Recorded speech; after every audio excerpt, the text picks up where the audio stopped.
Football নামটা আপনার কাছে জানি না কিরকম লাগে, কিন্তু আমার কাছে অনেক প্রিয়, কারণ আমি ফুটবল খেলাকে অনেক ভালোবাসি। সো আজকে খেলা যাইতেছি ফাগলা, যার কারণে আমার দোকানটা লাগাই লিছি। এখানে আমার সমস্ত সহপাঠী যুক্ত হয়েছেন এবং সবাই রেডি খেলা যাওয়ার জন্য। আমিও রেডি, তুফাইল, আমি, শিপন। ফুটবল খেলা এমন একটা খেলা, এখানে সবাই মোটামুটি বিজনেস করেন, তো বিজনেসের পাশাপাশি তারা ফুটবল খেলা, আমিও ফুটবল খেলা দোকান লাগাই হইলেও ফুটবল খেলা লাগবো। সো আমরা এখন জার্সিটা সবার কাছে দিয়ে দিতেছি, জার্সিটা বাইটা শেষ দিলাইলাম। সো জার্সি বাটার পরে জার্সি নিয়ে আমরা আলাদা আলাদা কইরা সবে লইয়া গেলাম কি সবাই একত্রিত হয়ে শেষ। এখন আমরা গাড়িতে উঠার ফালা, গাড়ির জন্য আমরা অপেক্ষা করতেছি। গাড়ি আসলেই আমরা গাড়িতে উঠে যাব। সো গাড়ির জন্য অপেক্ষা করতেছি। আর এদিকে ভাবলাম আমি একটু প্র্যাকটিস করি, যেহেতু নতুন বল কিনা হয়েছে, নতুন জার্সি খেলা ফাগলা বন আমরা আবার বাড়ি এবং RNT বলতে পারেন। সো আমরা আজকে RNT থেকে আমরা যাইতেছি ফাগলা খেলার জন্য।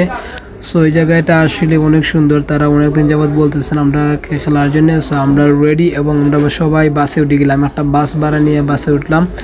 সো সবাই এদিকে খুশি এবং আনন্দে আত্মহারা, দোকান লাগাই আইছি, এটার কোনো ভেদাভেদ নাই। তো ফুটবল খেলাই লাগবো। সো বাস অলরেডি সার হয়ে গেলো, আর বলটা আমার কাছে আছে। সো আমি বলটা সেভ করতেছি এবং অনেকক্ষণ বসতে মানে আর ভালোই লাগতেছে না। সো প্রকৃতিকে একটু ক্যামেরার মধ্যে বন্দি করলাম। সো আসলে প্রকৃতিটা অসাধারণ এক কথায়। সো ফাগলা হাই স্কুলের মাঠে চলে আসলাম। এই ফাগলা হাই স্কুলের মাঠ, এটা অনেক সুন্দর এবং সবাই গাড়ি থেকে নামলাম। গাড়ি থেকে এখন নামা তারপরে আমরা মাঠের দিকে রওনা দেব। সো সবাই আমার শেষ প্রায়, এখন আমরা মাঠের দিকে রওনা দিতেছি। ফাগলা বাজার আছি রাইট না, উই আর ইন ফাগলা বাজার। এক কথায় ফাগলা বাজারের দৃশ্যটা একবারে অসাধারণ এবং দেখতে অনেক স্বাচ্ছন্দ্য বোধ করলাম। এবং আসলে আর বেশিক্ষণ না আমরা মাঠে চলে যাব। আর ফাগলা বাজারের দৃশ্যটা অসাধারণ। এখানে রয়েছেন শত শত ব্যবসায়ী, কাঠ ব্যবসায়ী, যাদের কাঠ নেওয়ার প্রয়োজন হয় আপনারা ফাগলা আসতে পারেন। এই জায়গায় অনেক ভালো মানের কাঠ পাওয়া যায়। সো আমরা মাঠের দিকে রওনা, আক্তার ভাই সবার আগে। সো আমিও তাহার পিছে এবং আনহার চাচাও আছেন পিছে দিই। সো এই মাঠের রাস্তা, আমরা মেইন রোড থেকে মাঠে যাওয়ার জন্য এই রাস্তা আমরা ব্যবহার করতে হয়। সো ওই রাস্তার দিকে আমরা মাঠে যাইতে হয়। সো ওই দেখা যাচ্ছে মাঠটা আসলে অসাধারণ, এক কথা অসাধারণ মাঠ, সবুজ ঘাস। সবাই যার মতো করে জার্সি পরার জন্য রেডি হয়েছেন। আমিও অলরেডি রেডি এবং আমি জার্সিটা অলরেডি পরিধান করেছি। আজকের নতুন জার্সি, নতুন আন্ডার, নতুন বল নিয়ে আজকে খেলা হবে। সো আজকে প্রায় অনেক ভালো লাগতেছে এবং আনন্দ লাগতেছে। আজকে নতুন জার্সি পরিধান করে খেলবো। জার্সি পিন্দার পরে একটা নিউ লুক আইলো আমার শরীরের মধ্যে, একটু বালা গেট আপ লাগলো। সো এখন আমি বুট লাগানোর জন্য রেডি। সো এখন বুট লাগাবো। আসলে ফুটবল যারা খেলে তারাই বুঝে ফুটবলকে তারা কতটুকু ভালোবাসে। আমিও ফুটবলকে অনেক ভালোবাসি এবং ফুটবল খেলতে অনেক ভালো লাগে আমার। সো আমি গতকালকে গিয়া মোজা টোজা কিনে আনছি, সিনকার কিনে আনছি, ঠিক আছে। বুট আমার আগেরই ছিল। সো ফুটবলটা আমার অত্যন্ত ভালো লাগে, দেড়শায় আমি দোকানবদ্ধ হয়ে হোক, যে কোনোভাবেই হোক আমি খেলার জন্য রেডি থাকি সবসময়। এবং আমার গ্রামের প্লেয়ারের সাথে সবার সাথে আমি যাই ফুটবল খেলা, আমি পারি বা না পারি ইট ডাজেন্ট ম্যাটার, বাট আমি অংশগ্রহণ করি, সবখানেই আমি যাওয়ার চেষ্টা করি।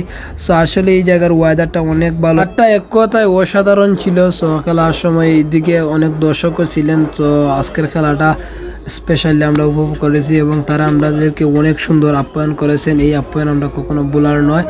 তারা অনেক সুন্দর ব্যবহার দেখিয়েছেন আমাদের সাথে। আমরাও তাদেরকে নিয়ে আসলে অবশ্যই আমরা তাদের সাথে ভালো ব্যবহার দেখানোর চেষ্টা করব ইনশাআল্লাহ। আমরা আসলে মানুষের সাথে ভালো ব্যবহার করি সবসময় এবং খেলাধুলা একটা পরিচিতি মাত্র এবং বন্ধুত্ব, এটার বিনিময়ে মনে করেন একে অন্যের সাথে পরিচিতি লাভ করা যায় এবং সবসময় মানুষের ভালোবাসার মধ্যে থাকা যায়।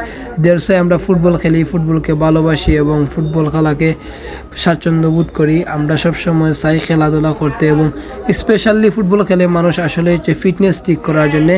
আমি সবসময় চেষ্টা করি আমার নিজের ফিটনেসটা ঠিক রাখার জন্যে। সো আমার একটা নিউ লুক নিতেছে, জার্সি লাগানোর পরে বুট লাগানোর প্রিপারেশন শেষ অলরেডি। এখন প্র্যাকটিস, কিছু সময় আমরা প্র্যাকটিস করবো। সো উইদাউট প্র্যাকটিস তো খেলা যায় না। সো খেলতে গেলে কিছু প্র্যাকটিস করা লাগে। মোটামুটি আমার কাজ শেষ right now. There celebration our team members, তারা একটু সেলিব্রেশন নিল। আমরা সবাই, আমি একটু ভিডিও করতেছি, তারা একটু প্র্যাকটিস করতেছে। সো এই দেখেন অনেক দর্শক আমাদের খেলাটা দেখতেছে। সো হাফ টাইম হওয়ার সম্ভাবনা রয়েছে। আমি আসলে হাফ টাইমের পরেই সব জায়গায় উঠি। ফরচুনেটলি আমরা একটা গোল খাইলাই, তারপরে গোল খাওয়ার পরেও কোনো দুঃখ নাই আমাদের। কিন্তু এখানে তারা আমরা যে সুন্দর আপ্যায়ন করতেছেন, এটা আসলে ভুলার নয়। তাদের আমরা চিরকৃতজ্ঞ। তারা আমাদের সাথে কোনো বাজে ব্যবহার করেনি, পাশাপাশি এবং তারা আমাদেরকে অনেক ভালো খাবারও খাওয়াইছেন। ধন্যবাদ পাগলা এফসিকে, আমি আমার আন্তরিকভাবে ধন্যবাদ জানাচ্ছি তাদেরকে। এবং আমার ভিডিওগুলো যদি আপনাদের ভালো লাগে থাকে এবং মন ছুঁয়ে যায়, আপনারা সবাই আমাকে ফলো দিয়ে রাখবেন। ধন্যবাদ।